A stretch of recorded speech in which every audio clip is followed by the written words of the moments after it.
Na reflexão desta tarde eu quero falar a respeito exatamente de fatos que aconteceram recentemente, como a execução do brasileiro na Indonésia. O brasileiro Marco Asher Cardoso Moreira, de 53 anos, foi executado na madrugada do último domingo na Indonésia, às 15 horas e 30 minutos de sábado no Brasil, no horário de Brasília. O método da execução de condenados à morte naquele país é o fuzilamento. E o brasileiro pediu para ficar em pé com os olhos vendados. Ele era instrutor de voo livre, havia sido preso em 2004 ao tentar entrar na Indonésia com 13 quilos de cocaína escondidos nos tubos de uma asa delta. A droga foi descoberta pelo raio-x no aeroporto internacional de Jakarta. Asher conseguiu fugir do aeroporto, mas 2 semanas depois acabou preso novamente.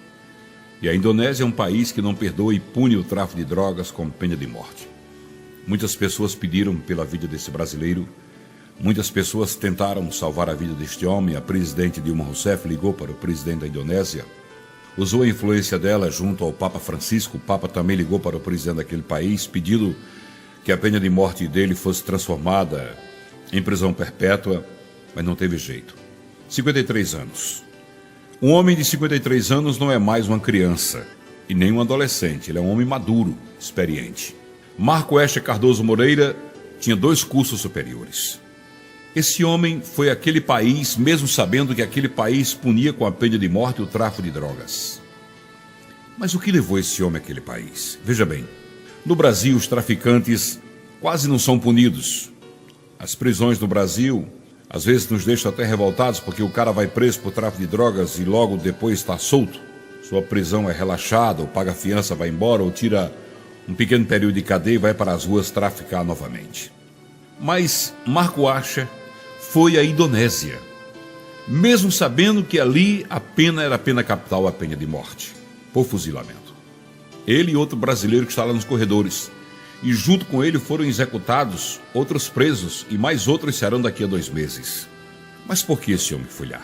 Eu costumo dizer, meus irmãos, por onde eu passo, nas pregações que eu faço, que assim como Deus abre os olhos do homem quando ele se torna luz e sal, o inimigo cega seus olhos para que ele não veja o perigo que corre. Um dos grandes enganos que o inimigo coloca no coração do homem, quando eu digo homem e mulher, é dizer para ele que você é inteligente, rapaz, você é sábio, vá lá. Olha, os outros fracassaram porque não sabiam fazer, mas você sabe fazer direitinho, você é mais sábio. Estou falando de Satanás colocando no coração do homem esses argumentos. E ele começa a dizer para ele mesmo, porque ele ouviu a voz do inimigo dizer para ele que ele não seria punido, que ele era sábio. Num país onde o tráfico de drogas é punido com a pena de morte, a droga tem um valor muito superior do que no Brasil e em outros países, onde as penalidades são mais amenas. E esse homem carregou apenas 13 quilos de cocaína e ele pensou que ali ia faturar uma quantidade de dinheiro muito grande que voltaria para o Brasil com essa quantidade de dinheiro e que certamente faria outras viagens àquele país. Isso a gente sabe que tem acontecido. Alguns têm conseguido se livrar da pena de morte, alguns têm conseguido sair vitoriosos, e diga-se de passagem para o lado ruim, mas um dia cairão, e um dia pagarão com a própria vida por estar cometendo esse tipo de crime. Mas, meus irmãos, eu quero aqui nessa análise, para respaldar essa reflexão, 1 Timóteo capítulo 6, versículo 10. Olha o que diz a palavra de Deus. Porque o amor ao dinheiro é raiz de todos os males. E nessa cobiça, alguns se desviaram da fé e se traspassaram a si mesmo com muitas dores. Você está vendo a palavra de Deus? Eu costumo dizer que a palavra de Deus, se não fosse a palavra de Deus, a Bíblia já seria o melhor código de conduta de toda a humanidade. Aqueles que seguiam pela palavra de Deus jamais caem nas ciladas do inimigo, se preparam. Jesus, lá no deserto, quando foi tentado, ele combateu Satanás com a palavra de Deus. Quando Satanás diz, transforma esses pães, essas pedras em pães, para saciar a tua fome, foi o que Jesus disse. Está escrito. Ele falava das escrituras santas. Está escrito, nem só de pão viverá o homem, mas de toda palavra que sai da boca de Deus. O homem se traspassa de dores a si mesmo, pelo amor ao dinheiro. Não é pecado você ter dinheiro, de forma nenhuma. Você pode ser uma pessoa bem-sucedida. Na história bíblica nós temos homens ricos, poderosos, começando por Abraão, que foi um homem muito rico, de muitas posses, Deus o abençoou sobremaneira. Temos o rei Davi, que era um homem muito rico, Salomão, que era um homem muito rico, e outros homens tantos ricos que eram abençoados, mas porque sabiam usar o dinheiro. Eles não tinham amor ao dinheiro. O amor ao dinheiro é a raiz de todos os males, mas o amor ao dinheiro. Nós estamos vivendo hoje a triste realidade da inversão de valores em nossa sociedade. O homem contemporâneo esquece-se de Deus, ama o dinheiro e usa as pessoas. Devemos, porém, adorar a Deus, amar as pessoas e usar o dinheiro. O apóstolo Paulo escreveu que o amor ao dinheiro é a raiz de todos os males. Muitas pessoas, por amor ao dinheiro, roubam, assaltam, sequestram e matam o seu próprio semelhante, o seu irmão. Outras, por amor ao dinheiro, casam-se, divorciam-se. Outras, ainda por amor ao dinheiro, corrompem e são corrompidas. E a Bíblia diz que aqueles que querem ficar ricos caem em tentação e ciladas e atormentarão a sua alma com muitos flagelos. O problema não é possuir o dinheiro, mas ser possuído pelo dinheiro. O dinheiro é um bom servo, mas um péssimo patrão. Não devemos colocar o nosso coração no dinheiro, devemos, ao contrário, ajuntar o nosso tesouro lá no céu. Pois onde estiver o nosso tesouro, aí estará também o nosso coração. A felicidade não está no dinheiro, mas em Deus. A verdadeira riqueza não é material, mas espiritual. Não ame o dinheiro, ame a Deus e você verá como você será próspero em sua vida em todos os aspectos. Eu fico imaginando agora como se encontra hoje a família deste cidadão morto ali na Indonésia. Marcos Acha Cardoso Moreira, de 53 anos. Uma tia dele, ou uma irmã, não me recordo bem, eu vi na reportagem que ela viajou para lá para trazer as cinzas dele.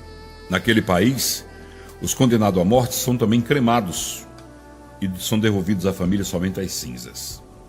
Esse homem que foi para ali, enganado por Satanás, com o coração cheio de vontade de voltar com grande quantidade de dinheiro, voltou transformado em pó dentro de um pequeno recipiente. Está vendo como é enganoso o coração do homem, especialmente quando é usado por Satanás?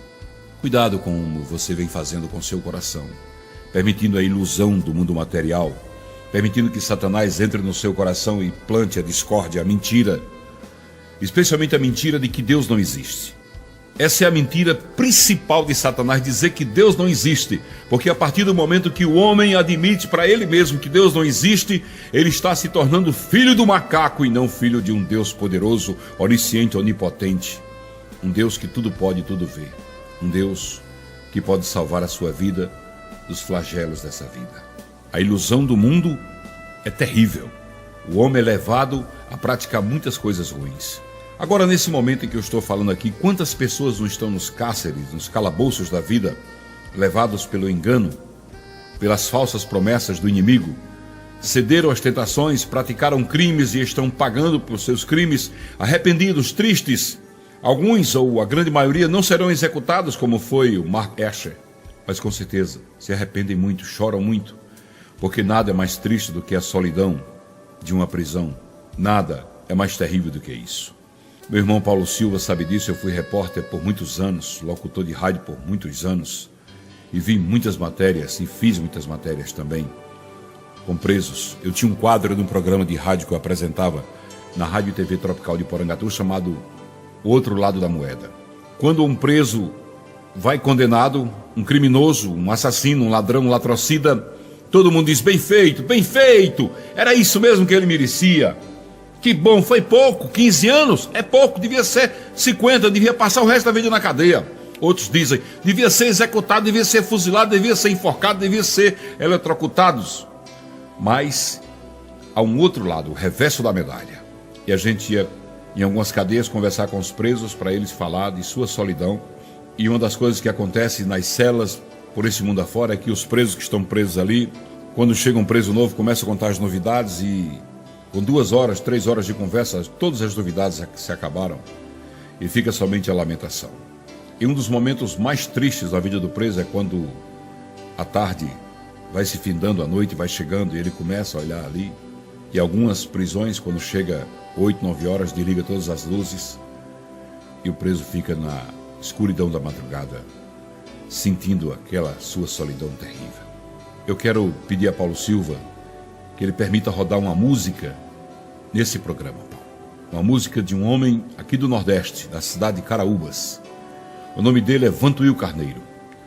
Ele é crente há muitos anos. Ele matou delegado da Polícia Federal, matou agente federal, matou delegado de polícia, matou soldado, fez parte de assalto a bancos. Ele foi condenado a 72 anos de prisão. A família dele é a família Carneiro, a família conhecida aqui no Nordeste e no Brasil todo, como uma família de homens perigosos, assaltantes perigosos, assassinos, que matavam prefeitos, vereadores, juízes. Todos os parentes dele que viviam no mundo do crime foram mortos pela polícia ou por inimigos. Só ele sobreviveu. E o último teste de fogo dele estava na casa de um desses parentes, pregando a palavra de Deus, pedindo a ele para se arrepender e se entregar a Deus. E quando a polícia cercou a casa, e a casa foi totalmente metralhada, naquela casa só ele escapou sem nenhum ferimento. Todos que estavam ali morreram ou ficaram feridos. Só ele escapou ileso, porque Deus tem um plano na vida dele.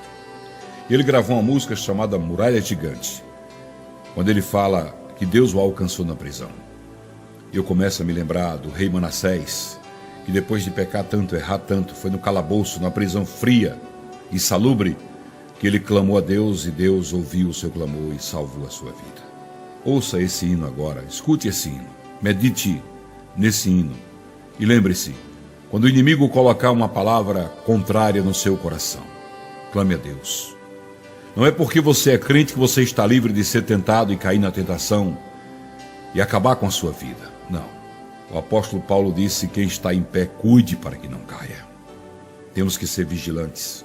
Temos que estar sempre revestidos do sangue de Jesus Cristo, clamando a Deus que nos proteja, que abra os nossos olhos, que nos dê visão de águia para vermos de longe as ciladas do inimigo e agradecemos a Deus pela sua santa proteção.